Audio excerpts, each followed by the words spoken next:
Adventures of Sherlock Holmes by Sir Arthur Conan Doyle. A Case of Identity. "My dear fellow," said Sherlock Holmes as we sat on either side of the fire in his lodgings at Baker Street, "life is infinitely stranger than anything which the mind of man could invent. We would not dare to conceive the things which are really mere commonplaces of existence. If we could fly out of that window hand in hand, hover over this great city, gently remove the roofs, and peep in at the queer things which are going on, the strange coincidences, the plannings, the cross-purposes, the wonderful chains of events, working through generations and leading to the most outré results, it would make all fiction with its conventionalities and foreseen conclusions most stale and unprofitable." "And yet I am not convinced of it," I answered. "The cases which come to light in the papers are, as a rule, bald enough and vulgar enough. We have in our police reports realism pushed to its extreme limits, and yet the result is, it must be confessed, neither fascinating nor artistic." "A certain selection and discretion must be used in producing a realistic effect," remarked Holmes. "This is wanting in the police report, where more stress is laid, perhaps, upon the platitudes of the magistrate than upon the details, which to an observer contain the vital essence of the whole matter. Depend upon it, there is nothing so unnatural as the commonplace." I smiled and shook my head. "I can quite understand your thinking so," I said. "Of course, in your position of unofficial adviser and helper to everybody who is absolutely puzzled throughout 3 continents, you are brought in contact with all that is strange and bizarre. But here," I picked up the morning paper from the ground, "let us put it to a practical test. Here is the first heading upon which I come: A husband's cruelty to his wife. There is half a column of print, but I know without reading it that it is all perfectly familiar to me. There is, of course, the other woman, the drink, the push, the blow, the bruise, the sympathetic sister or landlady. The crudest of writers could invent nothing more crude." "Indeed, your example is an unfortunate one for your argument," said Holmes, taking the paper and glancing his eye down it. "This is the Dundas separation case, and as it happens, I was engaged in clearing up some small points in connection with it. The husband was a teetotaler. There was no other woman, and the conduct complained of was that he had drifted into the habit of winding up every meal by taking out his false teeth and hurling them at his wife, which, you will allow, is not an action likely to occur to the imagination of the average storyteller. Take a pinch of snuff, Doctor, and acknowledge that I have scored over you in your example." He held out his snuff-box of old gold, with a great amethyst in the center of the lid. Its splendor was in such contrast to his homely ways and simple life that I could not help commenting upon it. "Ah," said he, "I forgot that I had not seen you for some weeks. It is a little souvenir from the King of Bohemia, in return for my assistance in the case of the Irene Adler papers." "And the ring?" I asked, glancing at a remarkable brilliant which sparkled upon his finger. "It was from the reigning family of Holland, though the matter in which I served them was of such delicacy that I cannot confide it even to you, who have been good enough to chronicle 1 or 2 of my little problems." "And have you any on hand just now?" I asked with interest. "Some 10 or 12, but none which present any feature of interest. They are important, you understand, without being interesting. Indeed, I have found that it is usually in unimportant matters that there is a field for the observation and for the quick analysis of cause and effect which gives the charm to an investigation. The larger crimes are apt to be the simpler, for the bigger the crime, The more obvious, as a rule, is the motive. In these cases, save one rather intricate matter which has been referred to me from Marseille, there is nothing which presents any features of interest. It is possible, however, that I may have something better before very many minutes are over, for this is one of my clients, or I am much mistaken." He had risen from his chair and was standing between the parted blinds, gazing down into the dull, neutral-tinted London street. Looking over his shoulder, I saw that on the pavement opposite there stood a large woman with a heavy fur boa round her neck, and a large curling red feather in a broad-brimmed hat, which was tilted in a coquettish Duchess of Devonshire fashion over her ear. From under this great panoply she peeped up in a nervous, hesitating fashion at our windows, while her body oscillated backward and forward, and her fingers fidgeted with their glove buttons. Suddenly, with a plunge, as of the swimmer who leaves the bank, she hurried across the road, and we heard the sharp clang of the bell. "I have seen those symptoms before," said Holmes, throwing his cigarette into the fire. "Oscillation upon the pavement always means an affaire à coeur. She would like advice, but it is not sure that the matter is not too delicate for communication. And yet even here we may discriminate. When a woman has been seriously wronged by a man, she no longer oscillates, and the usual symptom is a broken bell wire. Here we may take it that there is a love matter, but that the maiden is not so much angry as perplexed or grieved. But here she comes in person to resolve our doubts." As he spoke there was a tap at the door, and the boy in buttons entered to announce Miss Mary Sutherland, while the lady herself loomed behind his small black figure like a full-sailed merchantman behind a tiny pilot-boat. Sherlock Holmes welcomed her with the easy courtesy for which he was remarkable, and having closed the door and bowed her into an armchair, he looked her over in the minute yet abstracted fashion which was peculiar to him. "Do you not find," he said, "that with your short sight it is a little trying to do so much typewriting?" "I did at first," she answered, "but now I know where the letters are without looking." Then, suddenly realizing the full purport of his words, she gave a violent start and looked up, with fear and astonishment upon her broad, good-humoured face. "You've heard about me, Mr. Holmes," she cried. "Else how could you know all that?" "Ha! Never mind," said Holmes, laughing. "It is my business to know things. Perhaps I have trained myself to see what others overlook. If not, why should you come to consult me?" "I came to you, sir, because I heard of you from Mrs. Etheridge, whose husband you found so easy when the police and everyone had given him up for dead. Oh, Mr. Holmes, I wish you would do as much for me. I'm not rich, but still I have 100 a year in my own right, besides the little that I make by the machine, and I would give it all to know what has become of Mr. Hosmer Angel."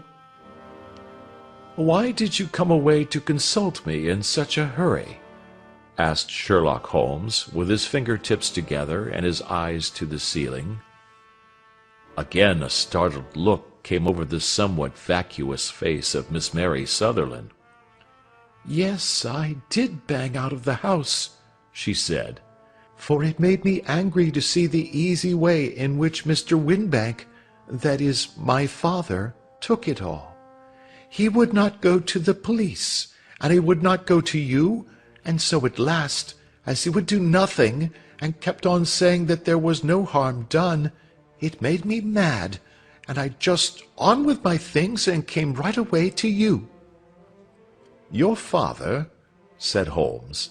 "Your stepfather, surely, since the name is different." "Yes, my stepfather. I call him father, though it sounds funny, too, for he is only 5 years and 2 months older than myself."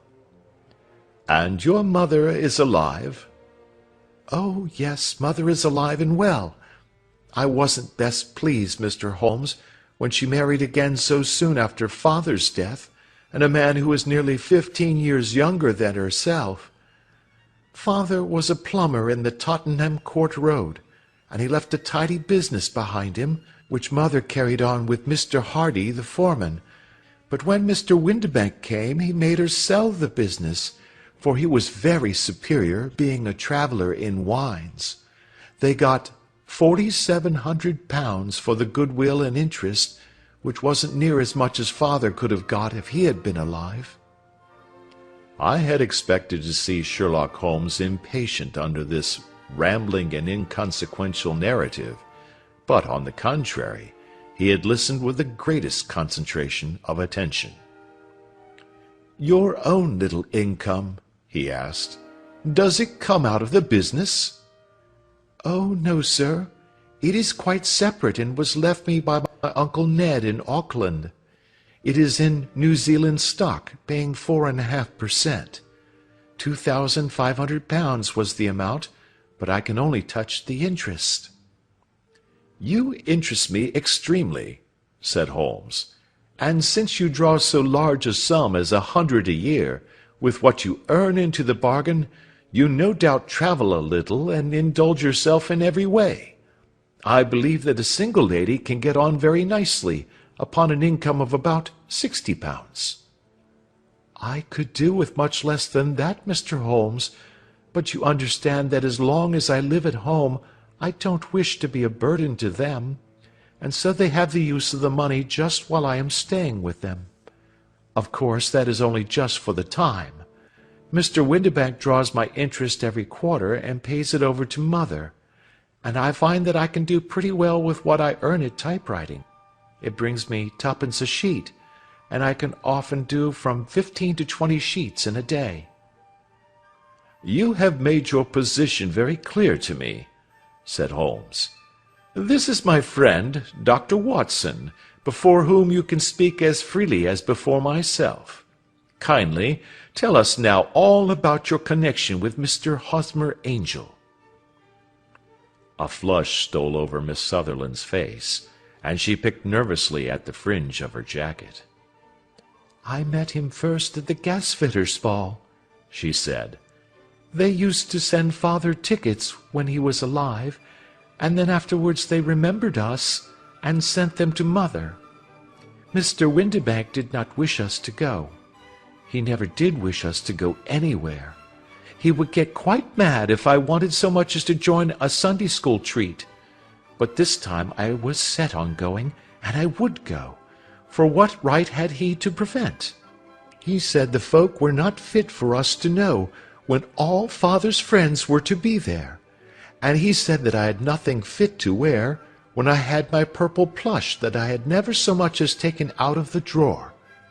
At last, when nothing else would do, he went off to France upon the business of the firm, but we went, mother and I, with Mr. Hardy, who used to be our foreman, and it was there I met Mr. Hosmer Angel." "I suppose," said Holmes, "that when Mr. Windibank came back from France, he was very annoyed at your having gone to the ball." "Oh, well, he was very good about it. He laughed, I remember, and shrugged his shoulders, and said there was no use denying anything to a woman, for she would have her way." "I see. Then at the gasfitters' ball you met, as I understand, a gentleman called Mr. Hosmer Angel." "Yes, sir. I met him that night, and he called next day to ask if we had got home all safe, and after that we met him.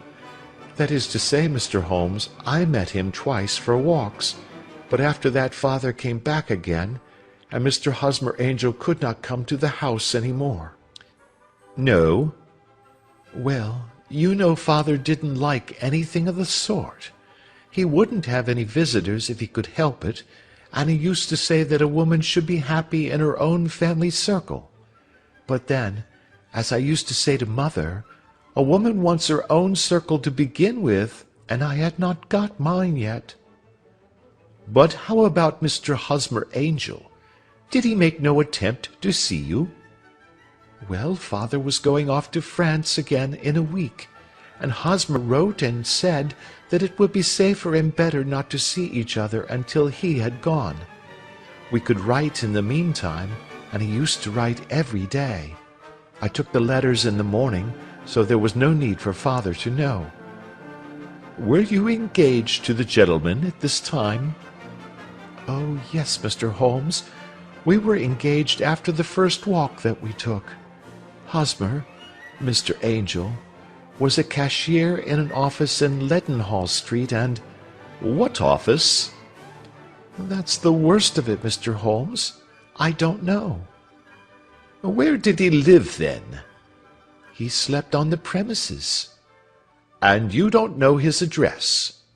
No, except that it was Leadenhall Street. Where did you address your letters, then? To the Leadenhall Street post office, to be left till called for.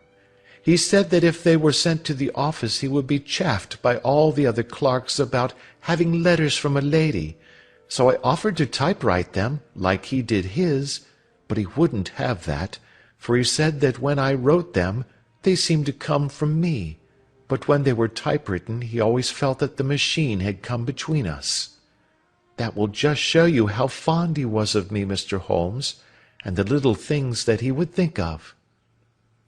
It was most suggestive, said Holmes. It has long been an axiom of mine that the little things are infinitely the most important. Can you remember any other little things about Mr. Hosmer Angel?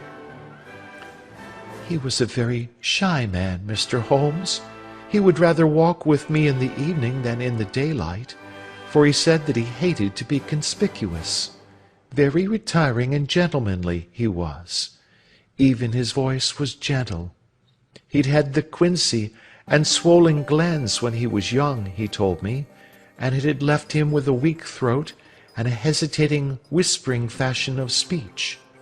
He was always well dressed, very neat and plain, but his eyes were weak just as mine are, and he wore tinted glasses against the glare. Well, and what happened when Mr. Windibank, your stepfather, returned to France? Mr. Hosmer Angel came to the house again, and proposed that we should marry before father came back. He was in dreadful earnest, and made me swear, with my hands on the testament, that whatever happened I would always be true to him. Mother said he was quite right to make me swear, and that it was a sign of his passion. Mother was all in his favour from the first, and was even fonder of him than I was. Then, when they talked of marrying within the week, I began to ask about father, but they both said never to mind about father, but just to tell him afterwards, and Mother said she would make it all right with him. I didn't quite like that, Mr. Holmes. It seemed funny that I should ask his leave, as he was only a few years older than me. But I didn't want to do anything on the sly, so I wrote to father at Bordeaux, where the company has its French offices, but the letter came back to me on the very morning of the wedding. It missed him, then? Yes, sir, for he had started to England just before it arrived. Ha! That was unfortunate. Your wedding was arranged, then, for the Friday. Was it to be in church? Yes, sir, but very quietly. It was to be at Sun Saviour's, near King's Cross, and we were to have breakfast afterwards at the St. Pancras Hotel. Hosmer came for us in a hansom, but as there were two of us, he put us both into it and stepped himself into a four-wheeler, which happened to be the only other cab in the street. We got to the church first, and when the four-wheeler drove up we waited for him to step out, but he never did, and when the cabman got down from the box and looked, there was no one there. The cabman said that he could not imagine what had become of him, for he had seen him get in with his own eyes. That was last Friday, Mr. Holmes, and I have neither seen nor heard anything since then to throw any light upon what has become of him. It seems to me that you have been very shamefully treated, said Holmes. Oh, no, sir. He was too good and kind to leave me so. Why, all the morning he was saying to me that, whatever happened, I was to be true, and that even if something quite unforeseen occurred to separate us, I was always to remember that I was pledged to him, and that he would claim his pledge sooner or later. It seemed strange talk for a wedding morning, but what has happened since gives a meaning to it. Most certainly it does. Your own opinion is, then, that some unforeseen catastrophe has occurred to him? Yes, sir. I believe that he foresaw some danger, or else he would not have talked so. And then I think that what he foresaw happened. But you have no notion as to what it could have been? None.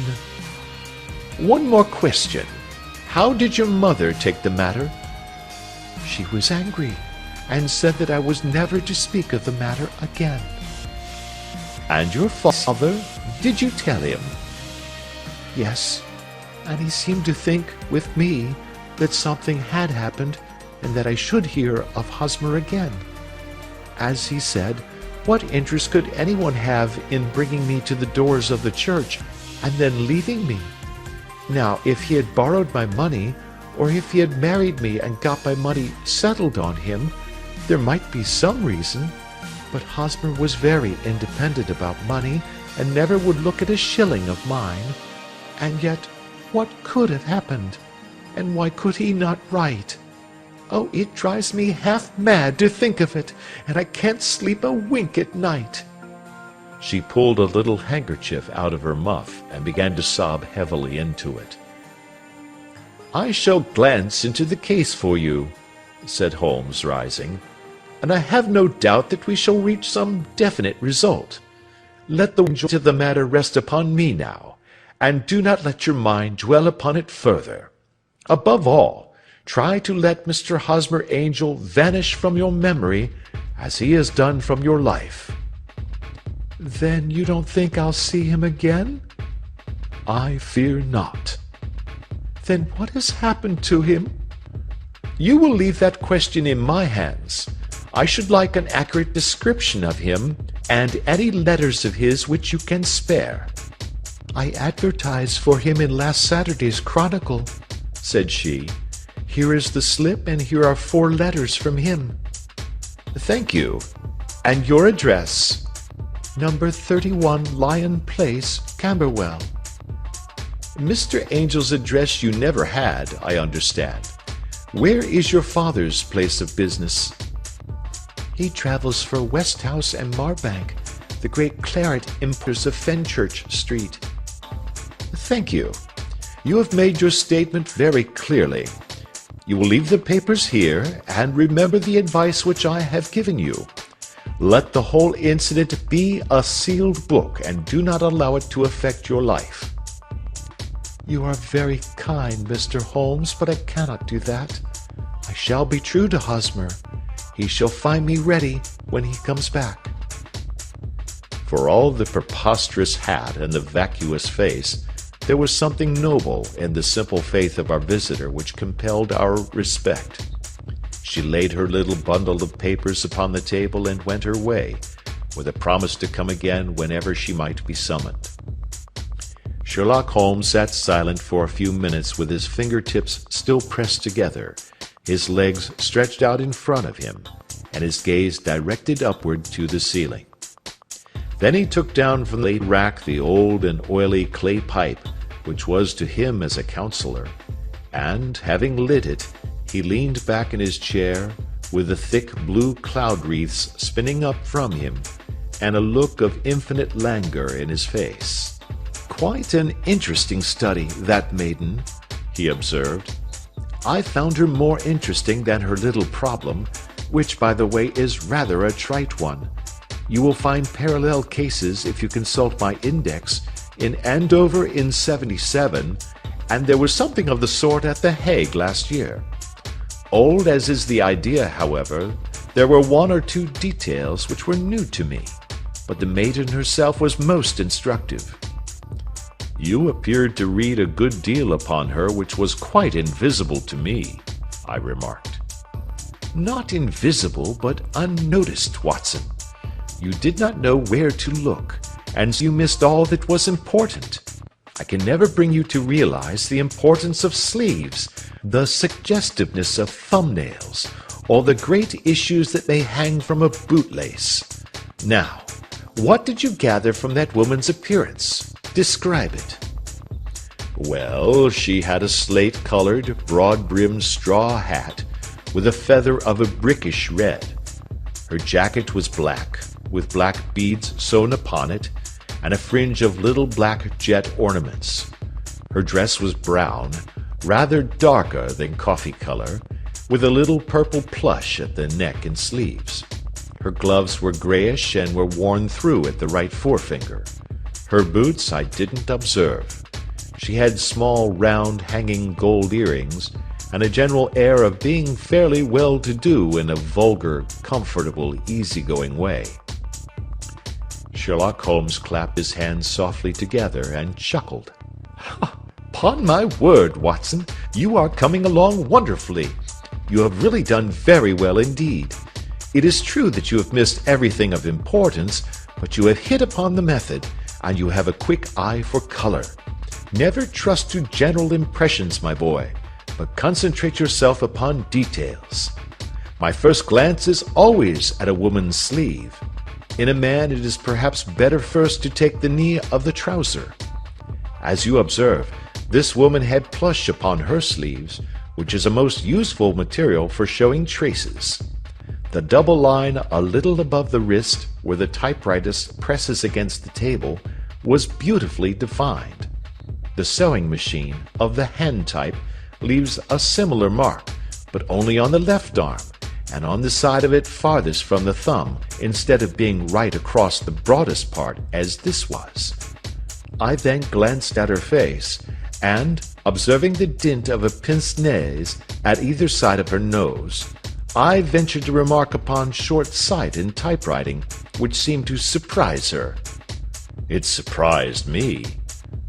But surely it was obvious.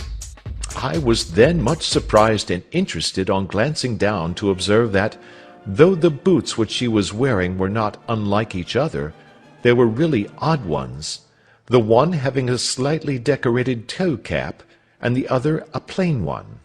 One was buttoned only in the 2 lower buttons out of 5, and the other at the 1st, 3rd, and 5th. Now, when you see that a young lady, otherwise neatly dressed, has come away from home with odd boots, half-buttoned, it is no great deduction to say that she came away in a hurry." "And what else?" I asked, keenly interested, as I always was, by my friend's incisive reasoning. "I noted in passing that she had written a note before leaving home, but after being fully dressed. You observed that her right glove was torn at the forefinger, but you did not apparently see that both glove and finger were stained with violet ink. She had written in a hurry and dipped her pen too deep. It must have been this morning, or the mark would not remain clear upon the finger. All this is amusing, though rather elementary, but I must go back to business, Watson. Would you mind reading me the advertised description of Mr. Hosmer Angel?" I held the little printed slip to the light. "Missing," it said, "on the morning of the 14th, a gentleman named Hosmer Angel, about 5 feet 7 inches in height, strongly built, sallow complexion, black hair, a little bald in the centre, bushy black side whiskers and moustache, tinted glasses, slight infirmity of speech, was dressed when last seen in black frock-coat faced with silk, black waistcoat, gold Albert chain, and grey Harris tweed trousers with brown gaiters over elastic-sided boots, known to have been employed in an office in Leadenhall Street. Anybody bringing—" "That will do," said Holmes. "As to the letters," he continued, glancing over them, "they are very commonplace. Absolutely no clue in them to Mr. Angel, save that he quotes Balzac once. There is one remarkable point, however, which will no doubt strike you." "They are typewritten," I remarked. "Not only that, but the signature is typewritten. Look at the neat little Hosmer angel at the bottom. There is a date, you see, but no superscription except Leadenhall Street, which is rather vague. The point about the signature is very suggestive. In fact, we may call it conclusive." "Of what?" "My dear fellow, is it possible you do not see how strongly it bears upon the case?" "I cannot say that I do, unless it were that he wished to be able to deny his signature if an action for breach of promise were instituted."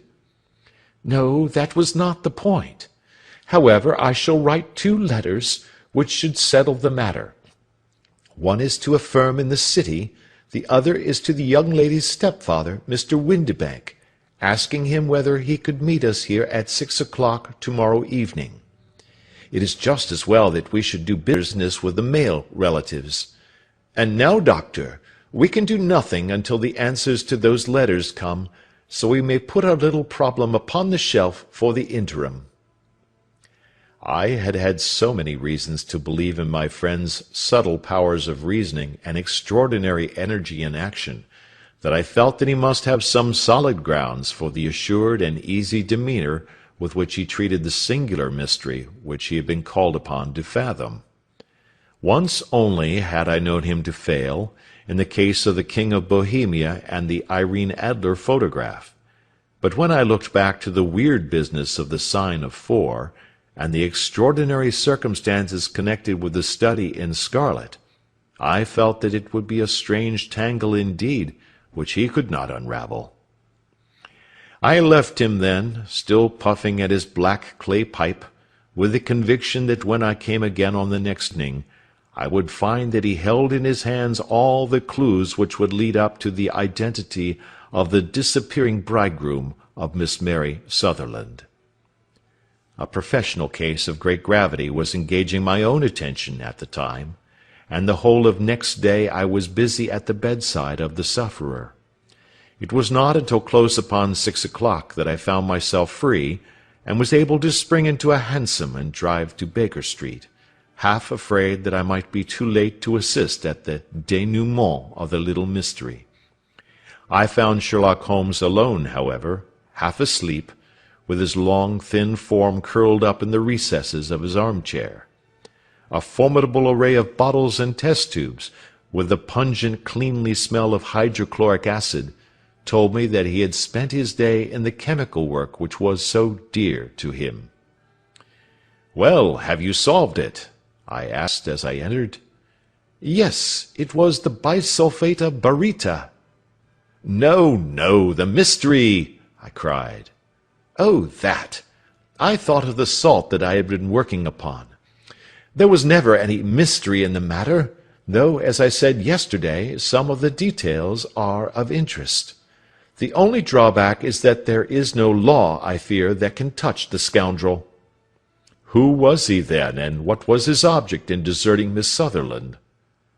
The question was hardly out of my mouth, and Holmes had not yet opened his lips to reply, when we heard a heavy footfall in the passage, and a tap at the door.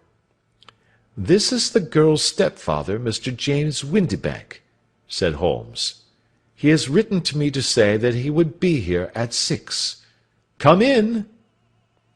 The man who entered was a sturdy, middle-sized fellow, some 30 years of age, clean-shaven and sallow-skinned, with a bland, insinuating manner, and a pair of wonderfully sharp and penetrating grey eyes.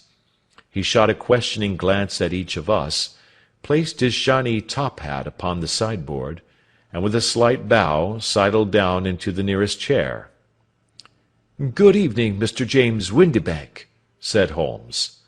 "I think that this typewritten letter is from you, in which you have made an appointment with me for 6 o'clock?" "Yes, sir. I am afraid that I am a little late, but I am not quite my own master, you know. I am sorry that Miss Sutherland has troubled you about this little matter, for I think it is far better not to wash linen of the sort in public. It was quite against my wishes that she came, but she is a very excitable, impulsive girl, as you may have noticed, and she is not easily controlled when she has made up her mind on a point. Of course, I did not mind you so much, as you are not connected with the official police, but it is not pleasant to have a family misfortune like this noised abroad. Besides, it is a useless expense, for how could you possibly find this Hosmer Angel?" "On the contrary," said Holmes quietly, "I have every reason to believe that I will succeed in discovering Mr. Hosmer Angel." Mr. Windibank gave a violent start and dropped his gloves. "I am delighted to hear it," he said. "It is a curious thing," remarked Holmes, "that a typewriter has really quite as much individuality as a man's handwriting. Unless they are quite new, no two of them write exactly alike. Some letters get more worn than others, and some wear only on one side. Now, you remark in this note of yours, Mr. Windibank, that in every case there is some little slurring over of the E, and a slight defect in the tail of the R. There are 14 other characteristics, but those are the more obvious." "We do all our correspondence with this machine at the office, and no doubt it is a little worn," our visitor answered, glancing keenly at Holmes with his bright little eyes. "And now I will show you what is really a very interesting study, Mr. Windibank," Holmes continued. "I think of writing another little monograph some of these days on the typewriter and its relation to crime. It is a subject to which I have devoted some little attention. I have here 4 letters which purport to come from the missing man. They are all typewritten.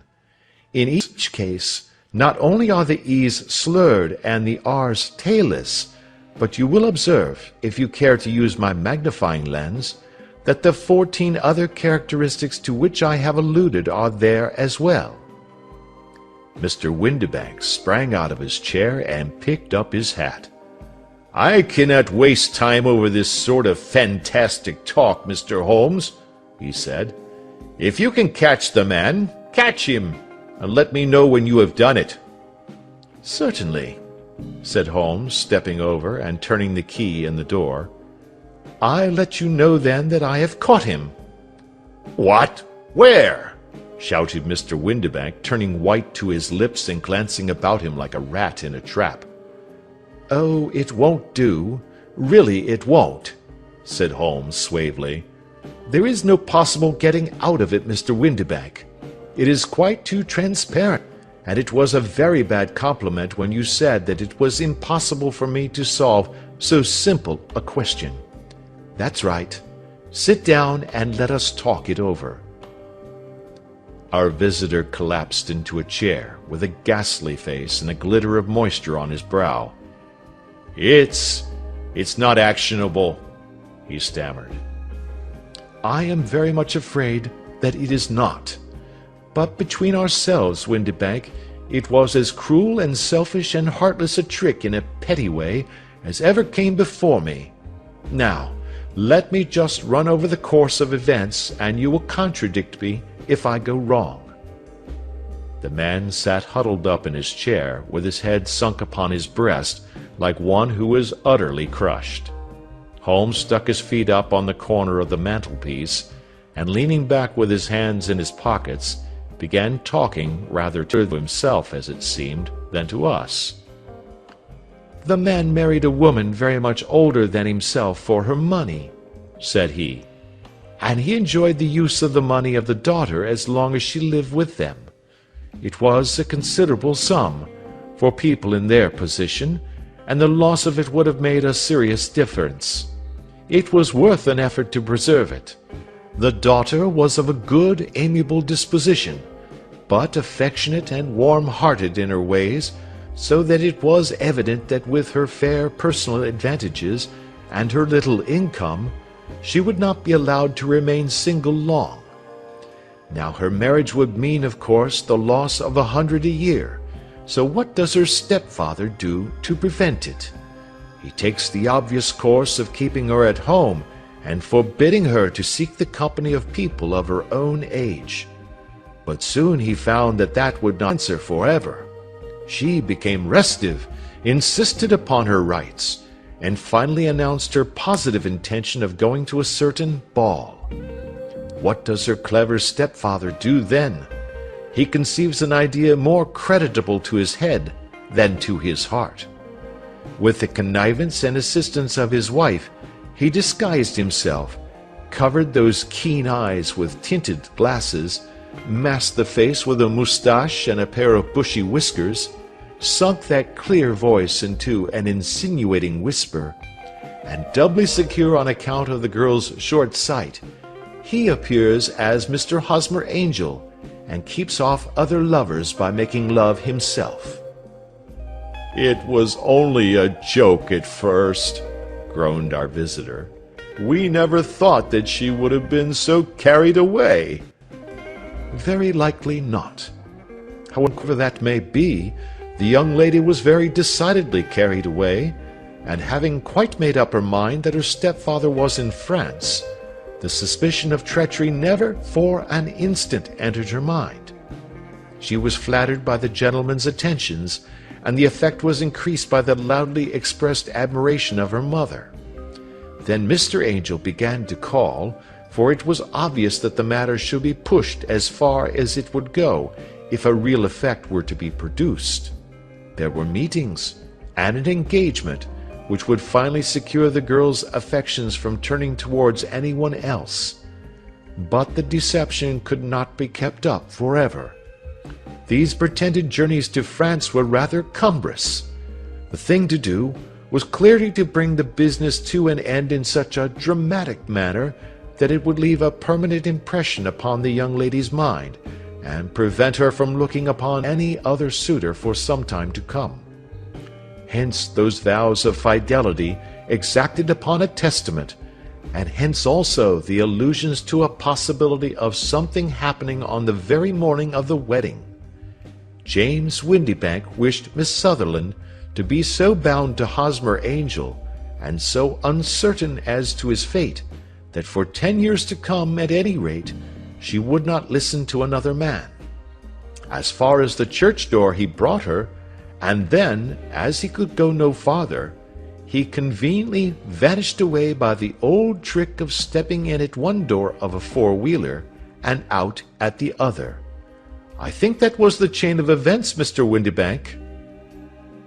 Our visitor had recovered something of his assurance while Holmes had been talking, and he rose from his chair now with a cold sneer upon his pale face. "It may be so, or it may not, Mr. Holmes," said he. "But if you are so very sharp, you ought to be sharp enough to know that it is you who are breaking the law now, and not me. I have done nothing actionable from the first, but as long as you keep that door locked, you lay yourself open to an action for assault and illegal constraint." "The law cannot, as you say, touch you," said Holmes, unlocking and throwing open the door. "Yet there never was a man who deserved punishment more. If the young lady has a brother or a friend, he ought to lay a whip across your shoulders. By Jove!" he continued, flushing up at the sight of the bitter sneer upon the man's face. "It is not part of my duties to my client, but here's a hunting crop handy, and I think I shall just treat myself to—" He took 2 swift steps to the whip, but before he could grasp it there was a wild clatter of steps upon the stairs, the heavy hall door banged, and from the window we could see Mr. James Windibank running at the top of his speed down the road. "There's a cold-blooded scoundrel," said Holmes, laughing, as he threw himself down into his chair once more. "That fellow will rise from crime to crime until he does something very bad and ends on a gallows. The case has, in some respects, been not entirely devoid of interest." "I cannot now entirely see all the steps of your reasoning," I remarked. "Well, of course it was obvious from the first that this Mr. Hosmer Angel must have some strong object for his curious conduct, and it was equally clear that the only man who really profited by the incident, as far as we could see, was the stepfather. Then the fact that the two men were never together, but that the one always appeared when the other was away, was suggestive. So were the tinted spectacles and the curious voice, which both hinted at a disguise, as did the bushy whiskers. My suspicions were all confirmed by his peculiar action in typewriting his signature, which, of course, inferred that his handwriting was so familiar to her that she would recognize even the smallest sample of it. You see, all these isolated facts, together with many minor ones, all pointed in the same direction. And how did you verify them? Having once spotted my man, it was easy to get corroboration. I knew the firm for which this man worked. Having taken the printed description, I eliminated everything from it which could be the result of a disguise, the whiskers, the glasses, the voice, and I sent it to the firm with a request that they would inform me whether it answered to the description of any of their travelers. I had already noticed the peculiarities of the typewriter, and I wrote to the man himself at his business address, asking him if he would come here. As I expected, his reply was typewritten and revealed the same trivial but characteristic defects. The same post brought me a letter from Westhouse and Marbank of Fenchurch Street to say that the description tallied in every respect with that of their employee, James Windybank. Voilà tout. And Miss Sutherland? If I tell her, she will not believe me. You may remember the old Persian saying, "There is danger for him who taketh the tiger cub, and danger also for whoso snatches a delusion from a woman." There is as much sense in Hafiz as in Horace, and as much knowledge of the world.